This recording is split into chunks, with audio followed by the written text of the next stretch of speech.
हाँ, सही कह रहे हो। यह बताओ, घर वालों का क्या करना है? मुझे नहीं लगता कि तुम्हारे पेरेंट्स नॉन सिंधी लड़की को एक्सेप्ट करेंगे। ना करे, हमारी शादी तो होकर रहेगी। तुम मेरे बचपन का प्यार हो। उन्हें यह पता नहीं है कि हम यहाँ लिव इन में रह रहे हैं। वक्त आने पर बात कर लूंगा उनसे।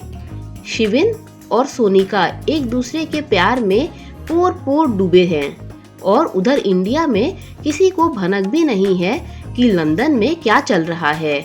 शुरू शुरू में कुछ दिन दोनों किसी और फ्रेंड्स के साथ रूम शेयर कर रहे थे। फिर एक दिन यही रोड कैफे में दोनों टकरा गए, तो तब से ही साथ हैं। जो बात इंडिया में दोनों एक दूसरे से नहीं कह पाए थे, यहाँ आकर कहा कि दोनों एक दूसरे को हमेशा से पसंद करते हैं। अब तो दोनों बहुत आगे निकल चुके हैं। दोनों के पेरेंट्स आजकल चल रहे आपस की लड़ाइयाँ और शीत युद्ध को विदेश में पढ़ रहे अपने बच्चों को नहीं बताते कि बेकार में क्यों उन्हें पढ़ाई में डिस्टर्ब करना। और बच्चे तो होशियार हैं ही, हवा भी नहीं लगने दे रहे हैं कि इंडिया में तो आमने सामने के पड़ोसी थे, अब तो एक साथ ही रह रहे हैं। अब तो रोज रोज का किस्सा हो गया है। रोहित और आलोक दोनों इसी कोशिश में रहते थे कि परेशान होकर सामने वाला फ्लैट बदल दे, पर दोनों गजब का इंतजार कर रहे थे। नित नए नए प्लान बना रहे थे। दरवाजों पर जो मिल्क बैग टांगा जाता था, उसमें से दूध 2 की जगह 1 पैकेट ही निकलता। कभी उस दूध के पैकेट में एक छेद कर दिया जाता, जिससे सारा दूध रिस कर जमीन पर फैल जाए। सीढ़ियों से उतरकर आने वाले लोग दोनों परिवारों को कोस कोस कर चले जाते। सबको पता चल गया था कि क्या क्या हो रहा है। ऐसे में मैनेजिंग कमेटी की मुश्किल बढ़ गई थी।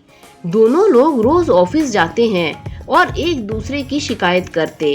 हरकतें इतनी सफाई से की जाती थी कि कोई सबूत किसी को न मिलता कि किसी ने क्या किया है। रोज एक से एक हरकत की जाती, गिरी से गिरी प्लानिंग होती। यहाँ तक कि सुधा यह भी जानती थी कि मीरा कॉकरोच से बहुत ज्यादा डरती है। इसीलिए पैसेज में घूमने वाले कॉकरोच को सुधा ने एक पेपर से पकड़ा और मीरा के डोर के अंदर छोड़ दिया। मीरा का गेट खुला हुआ था, मेड काम कर रही थी, उसने देख लिया। बस अब तो सबूत सामने था। आलोक तो सीधे पुलिस स्टेशन पहुंच गए और सुधा की शिकायत कर दी। साथ में मेड को भी ले गए थे। मेड डर रही थी कि फिर बाद में मीरा की रिक्वेस्ट पर उनके साथ चली ही गई। थोड़ी बहुत कानूनी कार्रवाई हुई और रोहित और सुधा को चेतावनी देते हुए छोड़ दिया गया। सोसाइटी में रहने वाले लोग हैरान थे। अपने फ्लैट को बड़ा करने के लिए दूसरे फ्लैट वालों को कैसे परेशान किया जा सकता है। कैसी जिद और सनक थी। अब दोनों परिवारों में जो इतनी बढ़ गई थी कि इसकी खबर लंदन तक पहुंच ही गई। सोनिका और शिविन ने अपने सिर पकड़ लिए। दोनों अपने पेरेंट्स को अलग अलग कोने में बैठकर समझा रहे थे, मगर कोई असर नहीं हो रहा था। सोनिका ने कहा, यार अब हमारा क्या होगा? डोंट वरी, हमारे पेरेंट्स बहुत गलत कर रहे हैं। इस जिद में हम तो नहीं पड़ेंगे। पता नहीं क्या फालतू हरकतें कर रहे हैं। वैसे तो अपनी तबीयत और अकेलेपन का रोना रोते हैं, और अब देखो इन सब बातों की कितनी एनर्जी है सब में।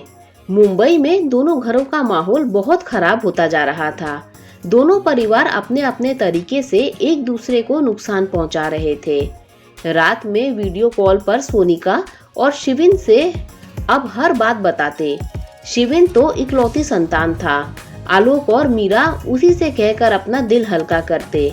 सोनिका और शिविन का दिल उदास हो रहा था कि यह तो बहुत बुरा हो रहा है। कहाँ तो दोनों सपना देख रहे थे कि दोनों परिवारों का साथ भविष्य में एक दूसरे के लिए अब और कितना बड़ा सहारा होगा।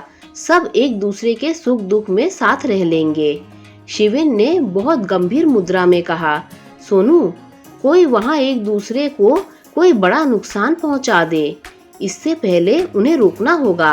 सोच रहा हूँ कि हम उन्हें अपना संबंध बता देते हैं, शायद कोई असर हो।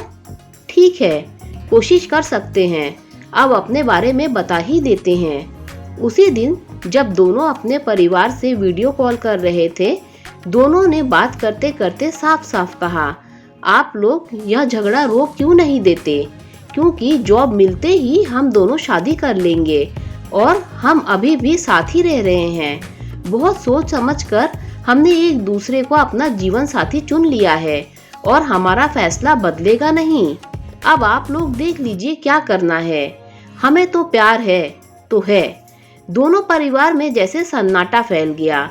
सब एकदम चुप, कोई किसी से नहीं बोला। कई दिन दोनों तरफ बहुत शांति रही। किसी ने किसी को परेशान नहीं किया। सोनिका और शिविन ने भी घर में बात नहीं की। पूरा समय दिया अपने पेरेंट्स को। मोनिका लगातार सोनिका के टच में थी। वह पूरी कोशिश कर रही थी कि दोनों परिवारों के झगड़े खत्म कर दे। 3 दिन बाद सोनिका से बात कर रहा था परिवार। रोहित बोले, इंसान अपनी संतान से ही हारता है, क्या कर सकते हैं, जैसी तुम्हारी मर्जी। मोनिका हंस पड़ी, पापा यह हार जीत नहीं है, प्यार है। उधर मीरा मुस्कुराती हुई शिविन से कह रही थी, ठीक है फिर, प्यार है तो फिर हम भी क्या कर सकते हैं, बात ही खत्म। फोन रखने के बाद शिविन और सोनिका चहकते हुए एक दूसरे की बाहों में खो गए थे। दोस्तों, अगर आपको ये कहानी अच्छी लगी हो तो लाइक शेयर सब्सक्राइब कीजिए। Thanks for watching this video.